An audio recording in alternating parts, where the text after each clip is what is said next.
The first time I ever held a gun, I hit a target 6,000 meters out, and on the exact same day I awakened, I was permanently banned from touching any weapon ever again. The armory locked me out around the clock. Even toy guns made the prohibited list, all because my activation condition, the one specific requirement to unlock my class, was to fire exactly 100 million bullets. My instructors took turns trying to talk me out of it. Military officials called it an impossible task, and so I stayed. Parked myself in that school for 5 years, refusing to graduate because the only place in the world that would let me use a virtual firing range was right there on campus. Today, I had fired 99,909,900 bullets. 100 left. I took a slow breath, picked up the machine gun beside me, and opened up on the target wall. 5 years. 5 years in a world that had been torn open by game-like invasions, monsters bleeding through into every corner of civilization. Only 30% of adults ever awakened to class. Thousands of awakened fighters died on the battlefield every single year. You can imagine the kind of nerve it took to stay in school through all of it, year after year, refusing to leave. Familiar laughter rose up behind me. I didn't need to turn around. It was the same group, students who had already completed their class transitions, back again to watch. Still at it, senior? My little brother is 2 years younger than you, and he's already in a transitioned university, and here you are playing with a machine gun. The one talking had yellow-dyed hair and a voice soaked in contempt. I kept shooting. I'd heard variations of that speech hundreds of times over 5 years. A long time ago,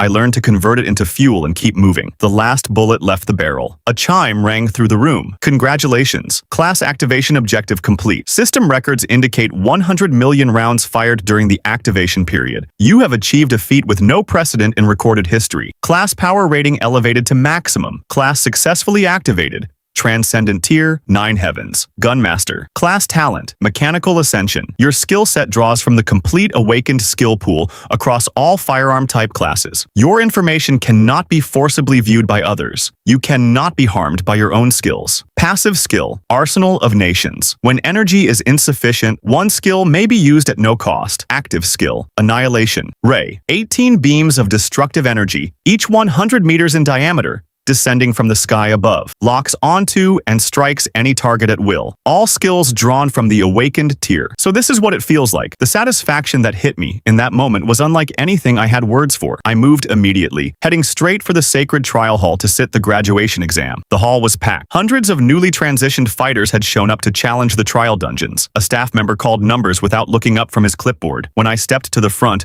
the room went quiet for exactly 1 second. Then the whispers started. Isn't that the one who's been held back at Zhangchuan High for 5 years? He actually activated a class. I honestly thought he'd be their mascot forever. Gunmaster isn't even a rare class. What's the big deal? I walked through it without stopping and stepped into the transfer formation. Might as well test out the new skills. I climbed a slope at the edge of the dungeon field, raised my thumb, estimated the distance, and fixed my target on the center of Goblin Castle. Annihilation Ray. 2 words. Spoken quietly, the entire region convulsed. 18 pillars of concentrated energy tore down from the sky, each one 100 meters wide, and drove straight into the castle below. The impact was total. Energy spiraled outward from each impact point, erasing everything in its path. Thousands upon thousands of goblin forces dissolved in an instant. The surviving students, those who had been in the middle of their own fights, fled in pure disoriented terror. My experience bar moved like it had lost its mind. Level 41. 1 shot. 41 levels. I activated my storage bracelet and swept the field clean. Tens of thousands of pieces of equipment, weapons, and items vanishing into the ring, along with one gleaming SSS rank completion token, gold and heavy, in my hand. When I walked out of the collapsed dungeon,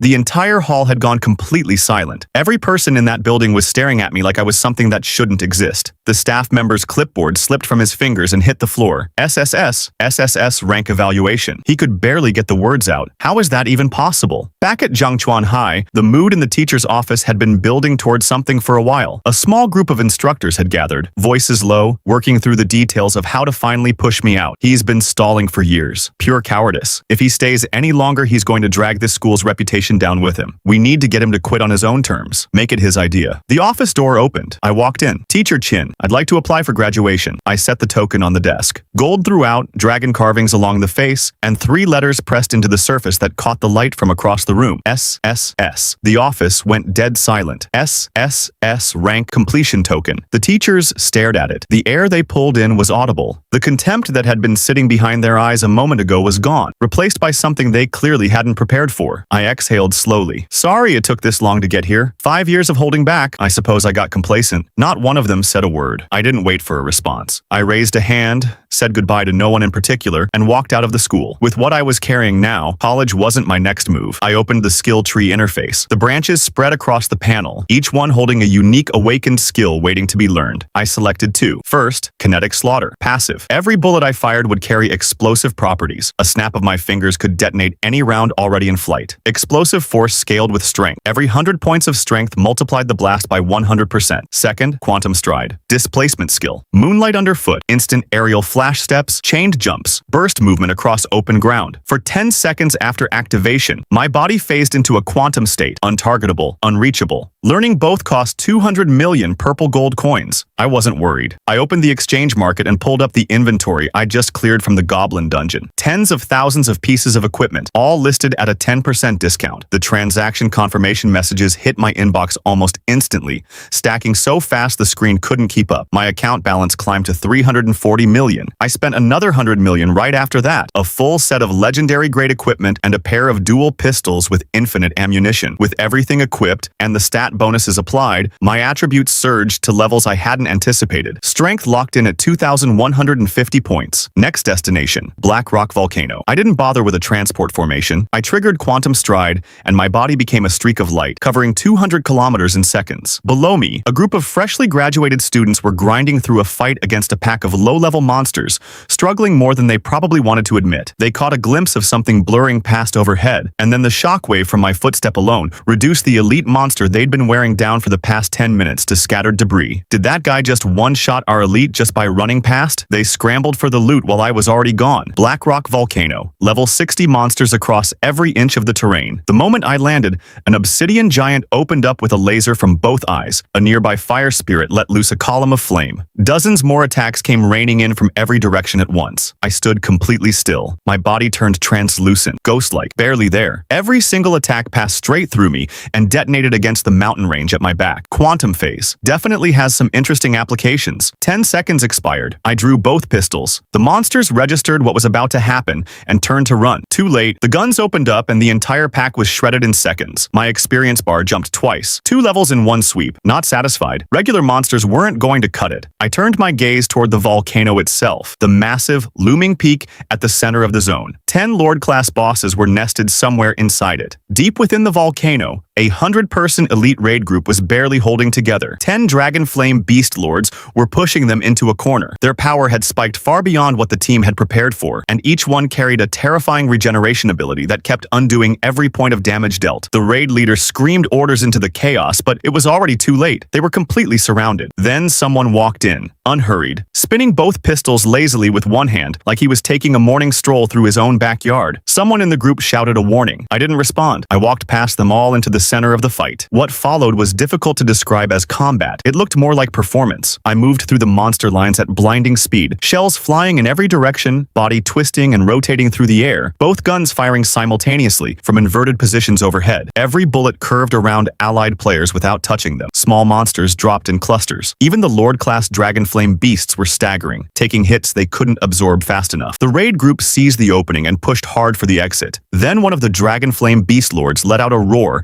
and activated mass resurrection. Every monster that had gone down surged back to its feet at once. The players who had already made it outside looked back and shouted for everyone to run. These things couldn't be killed. No point fighting anymore. I jumped, landed on a rock formation jutting out above the crowd, holstered both guns, and looked down at the army below. You might want to step back, unless you want a front row seat. A few people actually laughed despite themselves. I snapped my fingers. Art is an explosion. Every single bullet I had fired, thousands upon thousands of rounds embedded in monster bodies across the entire zone, detonated simultaneously. The explosions came from the inside out. The force was absolute. Rock Volcano itself was launched skyward. A colossal mushroom cloud rose above the peak, reshaping the horizon. Level 50. My experience bar shattered its limit again, but my expression stayed flat because the kill notifications I was waiting for never came. All 10 Lord-class bosses. Not a single confirmed elimination among them. I didn't know what a real marksman looked like until right now. one of the raid members muttered quietly. We Bow users are playing a completely different game. Then the ground moved again. The volcanic crater, blown wide open just moments ago, began venting a torrent of black energy. Every member of the 100-person team felt it hit them before they could see it. That same black energy had been the reason they'd nearly wiped earlier. The monsters infected by it had been something else entirely. Now the source itself had surfaced. The ground split. A skull the size of a small building clawed its way up from beneath the earth. 100 meters tall, trailing darkness, black vapor pouring from its eye sockets. It spoke. So you're the one who ruined my plans. I pulled out both guns again. The raid members looked up at the skull's information display. Then their legs stopped working. Death Knight Skull, level 366. All other attributes listed as unknown. The skull of an ancient Death Knight, severed from its body and left to wander. This was it, the missing piece. Several people simply sat down on the ground. The Death Knight was in the same tier as a national-level disaster entity. Rumors said it had once taken 10 major guilds fighting together to bring it down, and 6 of their elders still didn't make it out. The skull opened its mouth. Darkness swallowed everything within range in an instant. Black Rock City, the entire settlement, was plunged into sudden, total shadow. Residents panicked in the streets. Up on the city wall, a middle-aged man with rough stubble across his jaw stood with narrowed eyes fixed on the horizon. He recognized the skill immediately, the Death Knight's signature ability. But the Death Knight had been destroyed. He'd been certain of it. He was the current lord of Black Rock City, and the knot forming in his chest told him that if what he was seeing was real, there was nothing within his power to stop it. An old voice came from behind him, unhurried, calm. So, an undead remnant found its way to our doorstep. The city lord turned. A white-haired elder in a martial arts robe stood with both hands clasped behind his back, gazing out into the dark. Elder, weren't you in closed cultivation? You were close to breaking through to the 6th transmission. The undead are knocking, the old man said simply. He stroked his beard, eyes calm as still water. Cultivation can wait, he paused, then continued in a low, measured tone. As a precaution, contact the nearby cities. Now, back at the volcano, a blood-red moon hung in the sky above the crater. The Death Knight skull threw its head back and roared, and the sound shook the earth beneath every player's feet. The monsters that had been destroyed minutes ago rose again, every last one of them, returning in spectral form. Pale blue fire coiled around their bodies. They were faster now, stronger. Their abilities had shifted into something stranger and far more dangerous than before. The raid members who had survived this long stared at what was reforming around them. These things were worse than before. The 100-person raid team looked like they'd already accepted death. They couldn't beat the regular lava beasts before. The undead-enhanced versions were something else entirely. There was no version of this where they survived. 2 of the lava beasts slammed their feet down simultaneously. The ground cracked apart across 10 kilometers in every direction. Columns of ghost fire erupted skyward. The shockwave threw people off their feet before the heat even reached them. Screams layered over each other from every direction. The team had never recovered from the first wave. They had nothing left to absorb this. But the Death Knight's skull wasn't finished. It opened its mouth wide and began pulling the souls of every lesser monster in the vicinity inward, absorbing them one by one, fusing them together. The collection of stolen spirits coiled and compressed, and slowly, something took shape within it. Shade Lolita, elite monster, level 60. She descended gradually, holding a crimson parasol, dressed in a floor-length black gown. Her tongue ran across her lips. Her pupils glowed a deep, hungry red. The raid members nearly lost their composure entirely. Her stats were more broken than the Lord-class bosses. The team's female fighter spun around frantically, looking for any sign of the mysterious gunman. He was the only one who could pull them out of this now. I was leaning against a rock formation,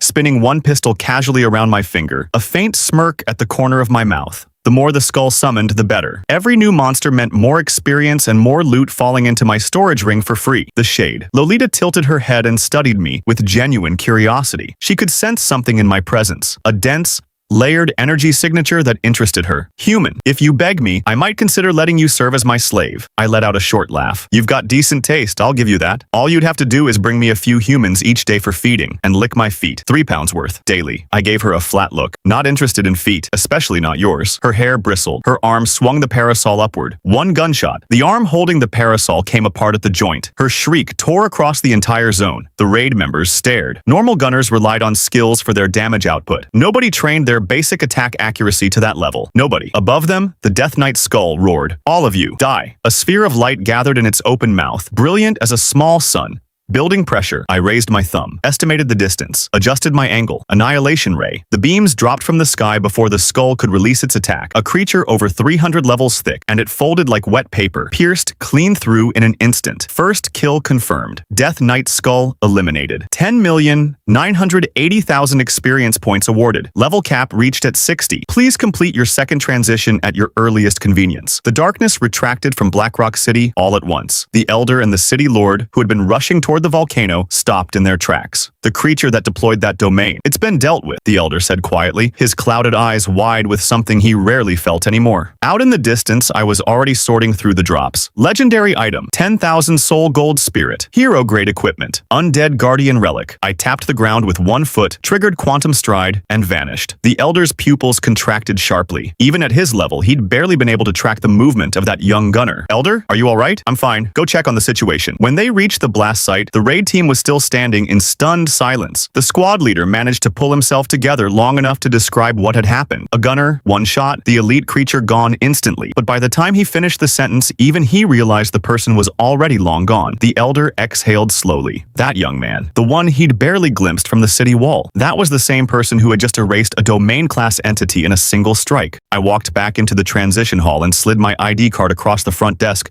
to the girl with twin ponytails working the counter. She led me to the transition steely and stepped back. I rubbed my hands together. Second transition. More powerful skills waiting on the other side. A free 1,000-point stat boost on top of everything else. I pressed my palm to the surface of the steely without hesitating. The panel appeared. Second transition requirements. 1. Clear the level 60 dungeon, Witch Forest, with an SSS rank evaluation. 2. Win 100 consecutive matches in the ranked arena. I understood immediately why so many people spent their entire careers stuck before the second transition. The SSS evaluation alone was enough to make most people walk away. The 100-win arena streak was the kind of requirement that existed to filter out everyone who didn't belong. For me, neither condition was worth losing sleep over. I accepted both tasks, waved off the front desk girl's cheerful prediction that she'd see me again in 6 months, and turned for the door. Thanks. Shouldn't take long. Witch Forest. Before I even got comfortable, I sold off everything I'd looted from Rock Volcano. Account balance climbed to 1.1 billion. I turned around and spent 100 million of it on a new skill from the tree. Cyber Guanyin Summon. Active. Calls forth a mechanized divine construct built by celestial tier technology. The mech carries its own combat abilities. After the user exits the cockpit, the core energy unit can be detonated remotely at any time. I stared at the description for a long moment. A tank that doubles as a nuclear device in one skill slot. This is what it means to be alive. I stepped through the Witch Forest portal. 1,000 hawk wave bats swarmed me the moment I landed. They pulled a pack of wolf demons with them on the way in. I didn't bother raising my weapons. I activated the quantum phase state and let every attack pass through my body without registering. Then I deployed the mech. Fragments materialized from nothing, assembling around me at speed, locking into place. A mechanical construct nearly 100 meters tall, taking shape around me in seconds. I settled into the cockpit and looked at the control panel. 12 skill keys spread across the console in front of me. I almost couldn't contain myself. I grabbed the controls and threw the Cyber Guanyin straight into the swarm. Basic attacks only. Every mechanical arm swinging simultaneously. Hundreds of hawk bats, and the trees they roosted in getting demolished in the same motion. The wolf demon pack that followed got flattened into the ground without ceremony. Massive damage dealt. Evaluation updated to C rank. In any other context, a 100-armed construct tearing through a forest would be the kind of catastrophic technique that defined legends. For me, right now, it was a basic attack. One objective, SS evaluation. One path to get there. Find the dungeon boss at the deepest point of the Witch Forest. I pointed the mech forward and drove it through the trees like a moving disaster, and in doing so, made myself impossible to ignore for every other transitioner currently working inside that dungeon. What in the world is that thing? Several teams of transitioners deeper in the dungeon had stopped moving entirely. They were staring at the distant silhouette of the mechanical construct moving through the trees, something between a divine idol and a war machine, nothing like any creature cataloged in the system. Cyber Guanyin? I've never heard of that monster type before. Remember the news out of Blackrock City? That undead entity that showed up there? You think this thing is in the same tier? Look at the direction it's heading. It's going straight for the dungeon boss, the corrupted dragon. Are we watching two bosses about to fight each other or team up? up. The panic spread fast. Nobody waited to find out. Every transitioner in the area activated their emergency communication devices and pushed out the highest priority distress signal available. The Border City Command Post received the alert and triggered the alarm immediately. A comms officer sprinted into the chamber of the Supreme Commander, nearly losing his footing on the way through the door. Commander Xiao, emergency. Witch Forest. An unidentified divine-class entity has appeared. Unknown type. Suspected celestial origin construct. When Yanxiao's expression darkened in an instant, he moved to the deployment platform without a word. 10,000 elite soldiers stood assembled below, waiting. All personnel second transition and above. Immediate deployment. Witch Forest. An unidentified celestial construct entity has appeared in divine class form. Threat classification. Maximum. Objective. Assess and intercept before it reaches the corrupted dragon. Move. The order landed clean and short. 10,000 hardened soldiers shifted into formation and poured toward the forest without hesitation. None of them knew that the entity they were mobilizing against was a 20-something in a cockpit who had spent the afternoon farming loot. I had no idea any of this was happening. I was too busy enjoying my new toy. I reached the center of the forest, and there it was, the corrupted dragon, enormous, rotting across every surface, its scales splitting open with decay. No preamble. I grabbed its tail with both of the mech's hands and started swinging it into the ground repeatedly like I was trying to tenderize something. The dragon hit the dirt over and over, each impact sending cracks spreading across the dungeon floor. It reformed each time, black magic knitting the damage back together almost instantly. In a nearby cave, a group of transitioners from a local awakened family had been working on this boss for a while before getting pinned down. They saw their opening and bolted, but paused just long enough to watch what was happening outside. The Cyber Guanyin was using the dragon as a club. They left faster after that. Stubborn, I muttered at the dragon. I stepped out of the cockpit and set the mech's core detonation on a 30-second timer as I exited. Mech's about to blow. I called out toward the distant spectators, still watching from the tree line. Might want to move. They absolutely moved, quickly and without dignity. 30 seconds later, the Cyber Guanyin's core energy unit released everything it had stored. A column of crimson fire expanded outward for kilometers in every direction, filling the dungeon interior from wall to wall. The shockwave punched straight through the dungeon entrance and hit the 10,000-strong military force arriving outside hard enough to knock the front lines off their feet. Congratulations. Corrupted Dragon eliminated. SSS rank evaluation achieved. First stage of transition mission complete. I activated Quantum Phase and stood quietly in the middle of the inferno, watching it burn. By the time the soldiers fought their way inside, there was nothing left. Scorched ground in every direction. Not even the equipment drops remained. I'd already swept everything into storage and was halfway back to Jiangchuan City. Second stage, Arena. 100 consecutive wins. I pulled up the task panel and read the requirement again. 100 wins in the ranked arena, no breaks. One loss meant starting the count over from 0. Whoever designed this requirement was either a genius or genuinely cruel. Probably both. Class counters existed for a reason. No one could guarantee an unbroken win streak against the full range of opponents the national matchmaking pool could throw at you. For most people, this condition alone was a career-ending wall. For me, it was a scheduling question. I looked up the rulebook briefly. Participants' real identities were hidden during matches. The matching range was nationwide, and, interestingly, the arena allowed one versus many challenges. A single player could queue into a team of 10. The attendant handed me a combat badge worth 100,000 purple gold coins. The badge ensured participants couldn't actually die inside. Damage translated to full pain feedback with no permanent consequence. I looked at the badge. Then I looked at the 1v1 portal. Then I kept walking past it toward the far end of the hall, the smallest, least used portal in the building. The 1 versus 10 entrance. The attendant called after me. A few people nearby murmured to each other. I waved without turning around and stepped through. The portal deposited me in a pure white preparation space. I thought for a moment about what to enter as my display name. I typed 2 characters. Unrivaled, match found, your opponent, Bounding Wolf Squad. On the other side, the Bounding Wolf Squad were significantly less pleased about this than I was. They were a top 6-star ranked team, one of the most consistent lineups at that tier. And their matched opponent was a single player. Word spread fast. Spectators poured into the broadcast room. Someone in the audience recognized the squad name immediately. Bounding Wolf. Those were the players who had deliberately stalled their progression below second transition, just to farm wins and titles at the 6-star tier. Veteran players.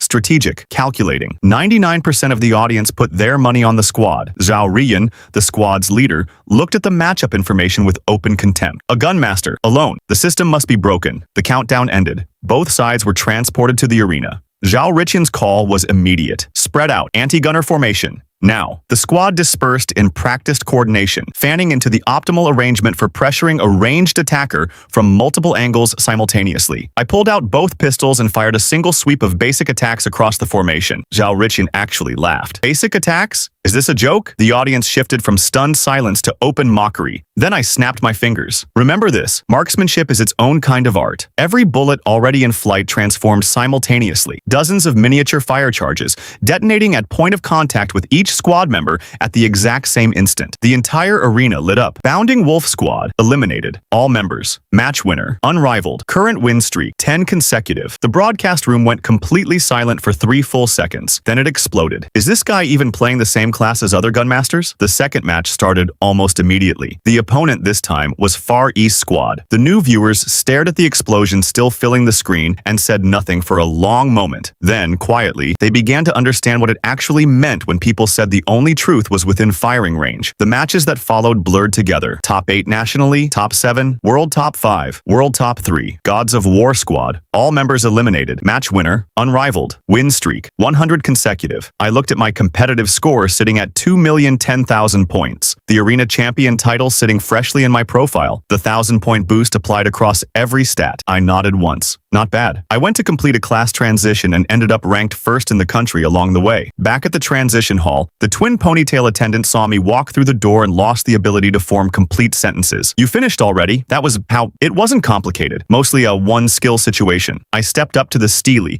and submitted both completed requirements. 2 second transition class options materialized on the panel. 10,000 spells. Gunmaster. Spirit. God Gunmaster. One was versatile across every situation. The other was pure, focused destruction. I picked the first without any hesitation. Violence was a tool. Technology was the future. Congratulations. Second transition. Complete 10,000 spells. Gunmaster. 1,000 attribute points awarded. The surge of power that moved through me was immediate and physical. I opened my attribute panel. Strength. 4,800 points. 1 bullet. 48 tons of TNT equivalent force. I could genuinely start using nuclear scale damage as a casual benchmark from here on out. After finishing all the paperwork, I left the hall and headed home. The moment I opened the front door, the television was shaking the walls. Both of my aunts were spread across the couch in full relaxation mode, snacks in hand, completely horizontal, deeply invested in whatever drama was playing. I didn't bother asking why neither of them had gone to work. The answer was always the same. They enjoyed living rent-free and felt no shame about it whatsoever. By the way, I activated my class. I dropped it casually as I passed through. Zhang Xiui's hand paused over her snack bag. Then she tilted her head back toward me with the energy of someone who hadn't moved in hours. Fine, good that you activated. Since you're a transitioner now, you'll need to go back to the old hometown in a few days. Hometown. That word landed strangely. My parents had never once mentioned anything about a hometown worth going back to. Don't ask. You'll understand when you get there. She waved me off, then seemed to remember something. What class did you activate? Gunmaster. I kept it short, turned toward the kitchen, and started on dinner. The question of university didn't come up. I had no intention of bringing it up. Behind me in the living room,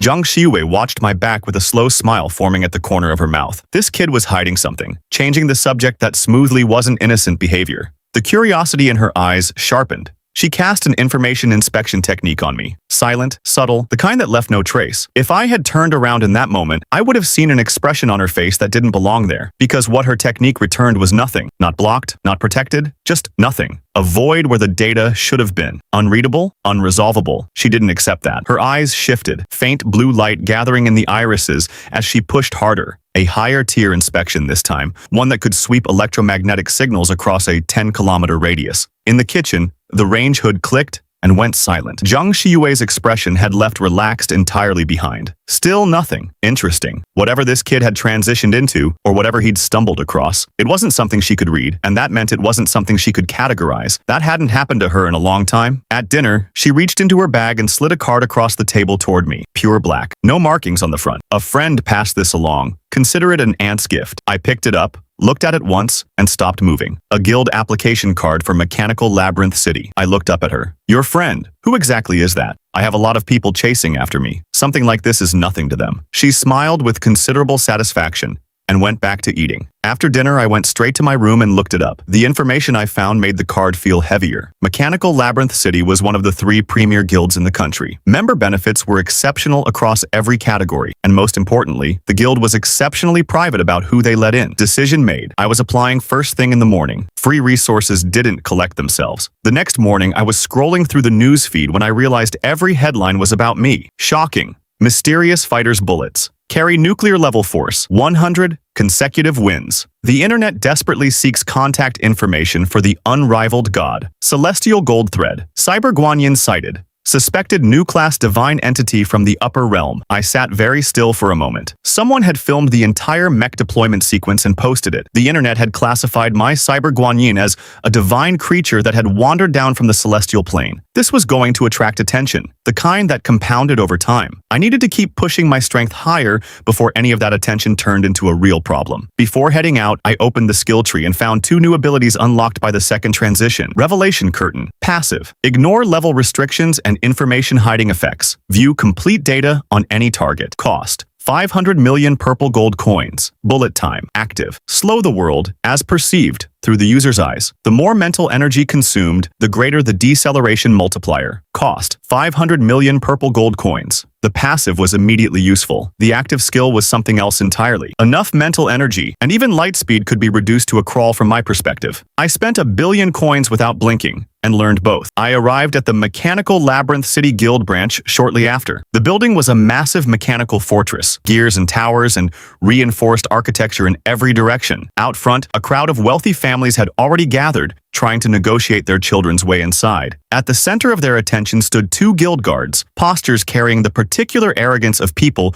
who controlled access to something everyone wanted. I walked past the entire line, stepped up to the entrance, and pulled the black card from my storage bracelet. The 2 guards looked at the card. Their posture changed completely. The arrogance was gone, replaced by something closer to urgency. They stepped aside and personally escorted me in. I walked into the fortress without breaking stride, and was immediately assigned SVIP escort service that the other new recruits weren't getting anywhere close to. The card my aunt gave me was apparently a bigger deal than she'd let on. I ignored the standard mission board entirely, and went straight for the highest difficulty listing available. Northeast border, emergency deployment. Repel spirit invasion. If I was going to do this, I was going to do it properly. I grabbed the temporary ID tag, walked to the transport formation, and got sent to the border city of Mo City. The moment I landed, the air tasted like ash and burning ozone. Beyond the city walls, a massive blue energy barrier was absorbing a constant barrage from the outside. The pressure waves rolling off it were visible to the naked eye. The defense line was clearly struggling to hold. I found the guild way station quickly. About 20 other young transitioners had already gathered inside, all of them having picked up the same mission. A guy in a blue mage robe spotted me and waved me over with the energy of someone who'd been waiting for company. "You're here for the spirit invasion mission too? Come sit. Let's talk." I nodded and walked over, asked about the specifics. A warrior type nearby answered, and the tone of his voice made it clear he wasn't thrilled about the assignment. "We're escorting a supply convoy to the front line, about an hour before we move out. Fair warning, the moment you step outside the walls, the domain from the Spirit Lord class creatures kicks in. Storage bracelets, transport beacons, everything gets suppressed. No shortcuts. We carry the supplies with our own hands and our own legs through whatever's out there." He shook his head. "Whoever designed this mission needs to take a long look at their life choices." Another guy in the group looked me over with curious eyes. "What's your name? Which combat academy did you come from?" "Yi Gang." "No academy. Self-taught." The warmth in the room dropped several degrees immediately. Nobody said anything directly, but the shift in eye contact was unmistakable. Wild card with no institutional background. Not the profile they were hoping to travel with. I genuinely didn't care. I found an open corner, sat down, and closed my eyes. Then the way station door opened. A tall woman in holy knight armor stepped through. Her face was composed into something just below freezing. The moment she appeared, the entire room's atmosphere shifted. Every conversation stopped, every head turned. I opened my eyes. Then I kept staring, because she looked almost exactly like a younger version of my aunt. Same face structure, same eyes with that particular shape. Like they'd been carved from the same template. The only difference was the energy they carried. This woman radiated a deliberate coldness that my aunt's loud, shameless personality had never come close to. Half the room immediately tried to introduce themselves. "Ling Rong. I'm from the school next to yours. You defeated me in 3 moves at last year's inter-school tournament. Do you remember me?" Others pressed in behind him, angling for any kind of connection. The woman responded with 4 words. "I remember." Then she stopped engaging entirely. Nobody seemed to mind. They kept circling anyway. She was the granddaughter of a senior elder welder in Mechanical Labyrinth City, a Zhang family daughter from the capital. None of these people would normally get within speaking distance of someone at that level. Why are you staring at me? Her eyes had found me in the corner. The tone wasn't a question. Every head in the room swiveled my direction. The round-faced man next to me jumped in quickly, clearly worried about what a self-described nobody was about to say to someone he absolutely should not antagonize. I spoke anyway. You look like someone I know. Zhang Lingrong's eyes narrowed slightly. She studied my expression for a moment, found nothing calculated in it, and let out a short sound through her nose. Drop it. She didn't bring it up again. An hour later, we moved out. 20 Camel Mountain beasts loaded with supplies, our group forming a protective formation around them. We entered the giant timber forest and immediately had company. Hundreds of creatures closing in from every direction through the trees. Weapons came out. The fighting started. The round-faced man nearby was still grinding through a tense exchange with an elite-class creature when I pulled out both pistols and started working through the crowd at a relaxed pace. One shot, one creature down. Every single time, the bullet finding the eye socket or the throat. The 2 points where the armor value meant nothing. Brother, your aim is something else. You're outperforming people who trained at actual institutions. It's fine.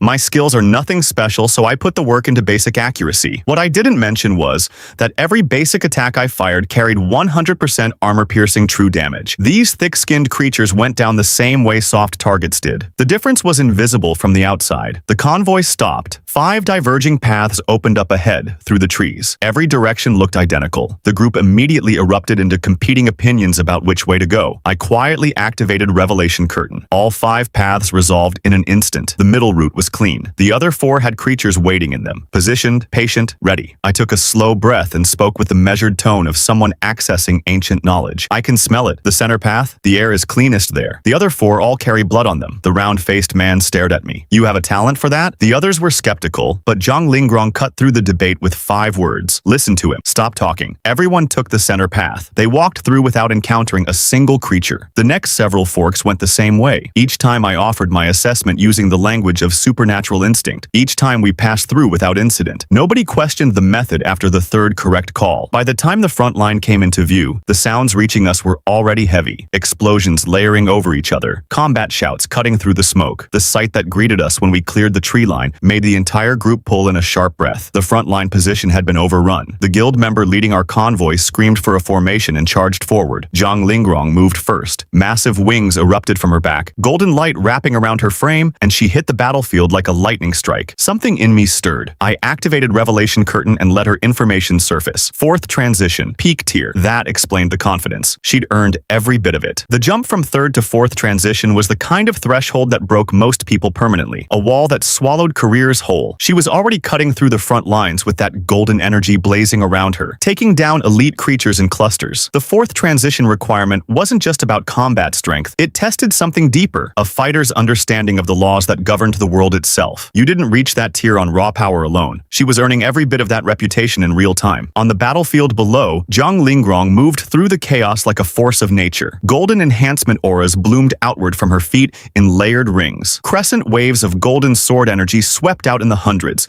cutting through entire formations of creatures with each pass. She even summoned a celestial fortress above the field, raining down concentrated fire on the creature lines while a chorus of sacred sound filled the air around it. Impressive. She even brought her own soundtrack. I rolled my shoulders, drew both pistols, and moved into the fight behind her. No wasted motion. Every shot placed at the exact point of highest vulnerability. The experience kept coming in steady waves. Level 68, level 69. Then the battlefield changed. From 10 kilometers out, dozens of mechanical crocodiles in the 200-level range entered the engagement. Natural-born snipers, every one of them, capable of firing hypersonic bone spike projectiles from their mouths with almost no warning. The projectiles hit the field in coordinated volleys almost instantly, locking onto the brightest target available, Zhang Lingrong. She was surrounded on 3 sides, her sword arm moving at its limit, and the incoming fire density was building past what she could deflect. She felt it before she could fully react. I activated bullet time. The world dropped to 1% of its normal speed. Those hypersonic projectiles, moving at velocities that made them nearly impossible to track, became slow drifting shapes hanging in the air in front of me, lazy and readable as floating debris. I raised both guns and worked through them methodically, bullet meeting bone spike, each collision detonating in a small burst of energy,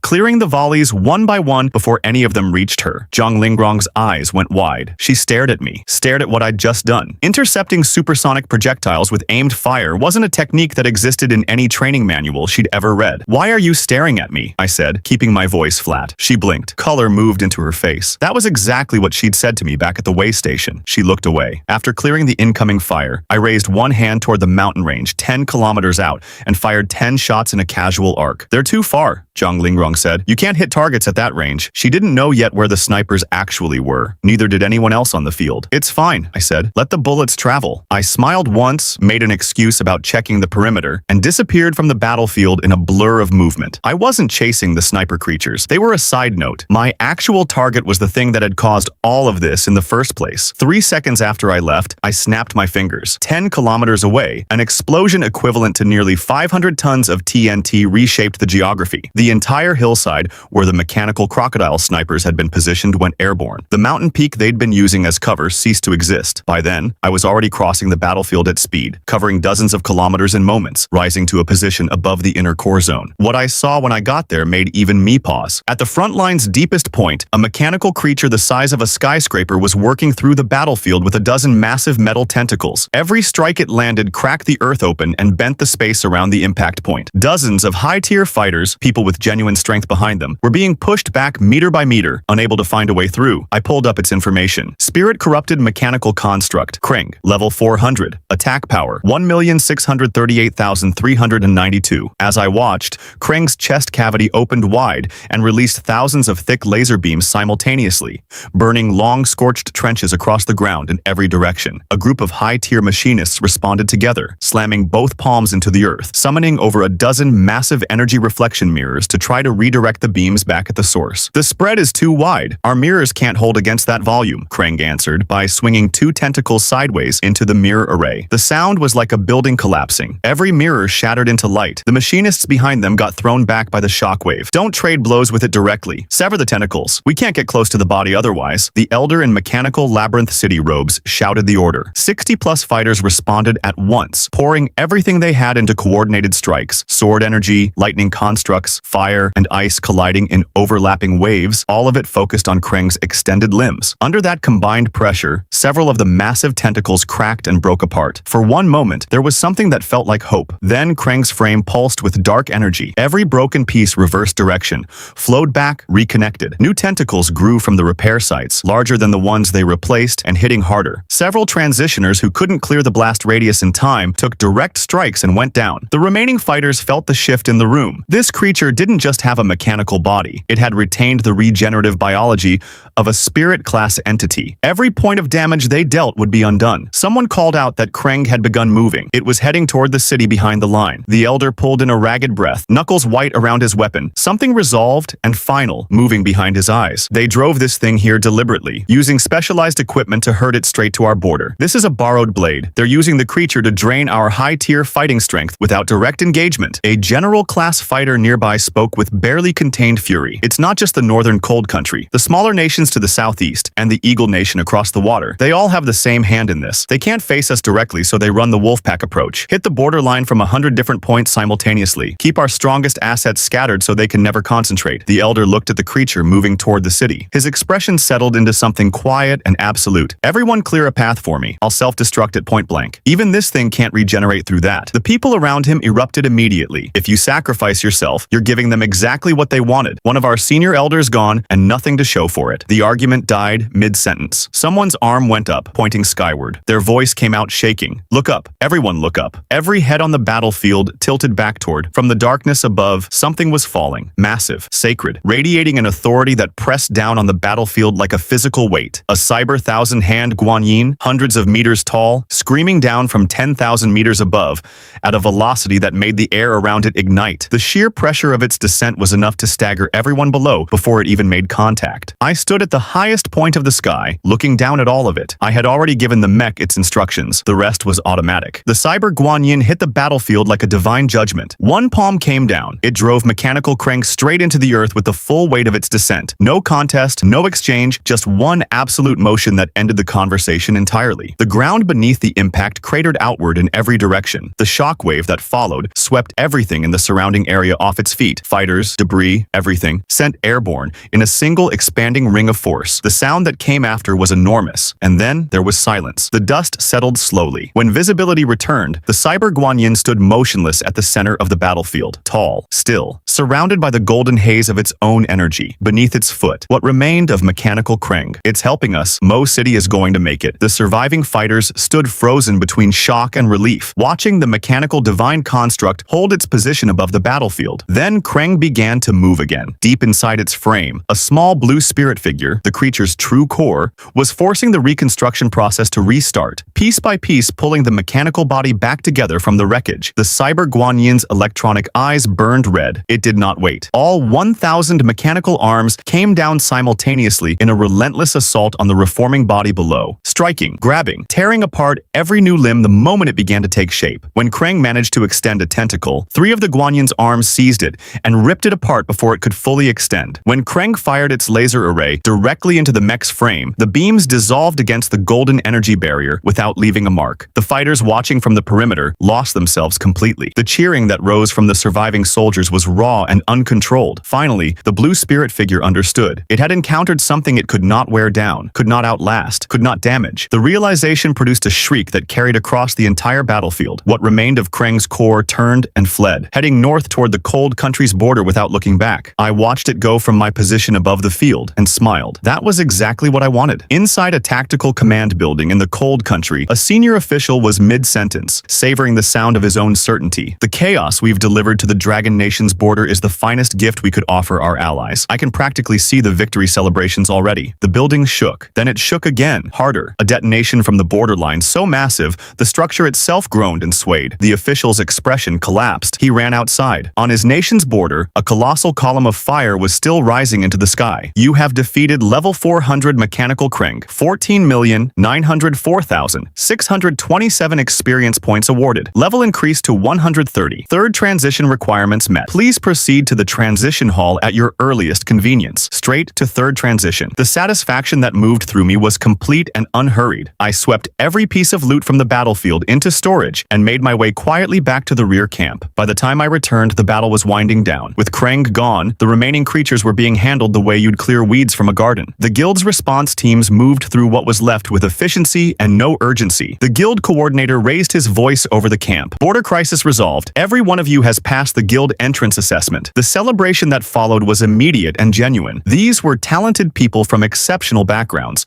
and even they hadn't fully believed until this moment that they'd actually made it into one of the country's 3 premier guilds. Several of them were looking toward the distant explosion site with something close to reverence, quietly grateful for the mechanical divine construct that had taken Krang off the board before it reached the city. The moment I stepped back into the group, almost every eye in the camp found me. The round-faced man reached me first, landing a hand on my shoulder hard enough to feel it. "Brother, you're back." We were genuinely worried, having watched a real fight together and having heard that I'd gone off alone to draw the sniper creatures away from Zhonglingrong. The attitude of the entire group had rotated completely. The distance from earlier in the day was gone. Everyone pressed in, warm and familiar, wanting proximity to someone who'd earned it. "It's fine, the creatures are handled." I smiled and left it at that. Privately, I exhaled. Guild membership meant access to guild resources, dungeon runs, equipment networks, and passive benefits. Everything I needed moving forward was now legitimately available to me. Then, Zhonglingrong walked over. She stopped in front of me, biting her lower lip lightly, face carrying more color than usual, eyes moving with an expression I couldn't immediately categorize. "Come with me for a moment." She pulled me to a corner of the camp, away from everyone. The group at the tent entrance immediately stretched their necks to watch, eyes wide with the energy of people who smell something interesting happening. Zhonglingrong pulled in a breath, assembled her composure, and delivered the next words in her most official, professional tone. "I'm going to save you some trouble. Don't waste time developing feelings for me. Your combat ability is real. I'd hate to watch you throw your future away chasing something pointless. Understand? Absolute chaos from the eavesdroppers at the tent entrance. This guy cannot catch a break." I stared at her with my eyebrows halfway up my forehead. "What are you talking about? Don't play innocent." Her frown deepened. "I'm grateful you helped me, but..." And then it clicked. panicked. Wait, no, you've completely misread this. I actually had to stop myself from laughing. I think of you exactly the way I think of my aunt. That's it. That's the whole thing. Jiang Lingrong stepped back. The expression on her face went somewhere new entirely. You have feelings for your aunt? I stared at the sky for a moment and collected myself. I mean, you look exactly like my aunt. Identical. That's why I kept looking at you. That's why I helped you. Nothing more. If you don't believe me, I have a photo right here. I pulled out my phone. Jiang Lingrong had stopped processing new information. The embarrassment that moved through her started somewhere below her feet and arrived at her face all at once. I'm sorry. I was arrogant. Please stop talking. Please. She didn't look at the phone. She turned, became a streak of golden light, and was gone. I stood holding my phone in the wind with nothing to aim it at. Afterward, our entire intake group received official guild ID tags. I didn't linger. I went directly to the transition hall